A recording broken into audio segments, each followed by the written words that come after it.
খুব তাড়াতাড়ি ভিডিও নিয়ে আসছি। শিব শ্যামামা আমাকে প্রায় 10খানা কমেন্ট করেছে, প্রচুর কমেন্ট, গিয়ে দেখে আসতে পারো, একটা আমি পিন করেছি। তার মধ্যে একটা কমেন্ট নিয়ে আমি শর্টসে বলে দিচ্ছি, বাকিগুলো আমি এত পড়তেও পারিনি, প্রচুর বড় বড় কমেন্ট। মোদ্দা কথা উনি বলতে চাইছেন যে ওনাকে নিয়ে বাজে কথা বলা হয়েছে, আর উনি কিছু করেননি। আমি মঙ্গলা মাকে ইয়ে করে কি পুজোয় পুজো করছি, এই করছি, অনেক অনেক কথা এক একটা কমেন্টে। একটা কথার আমি উত্তর দিচ্ছি। ওখানে একটা জায়গায় বলছে সোমা মায়ের সঙ্গে পেরে উঠলে না। দেখুন, ওই নামটা আপনি তো সাধিকা উচ্চারণ করবেন না, কারণ ওই নামে যারা আছে না, তাদের মধ্যে একজন, ওই যার নাম করলে, সে সারাদিন খিস্তি দেয়। তো আমি তো কিস্তি দিতে পারবো না।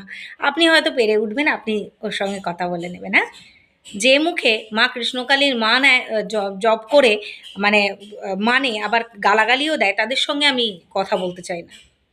আর ওকে নিয়ে কোনো কমেন্ট করবেন না।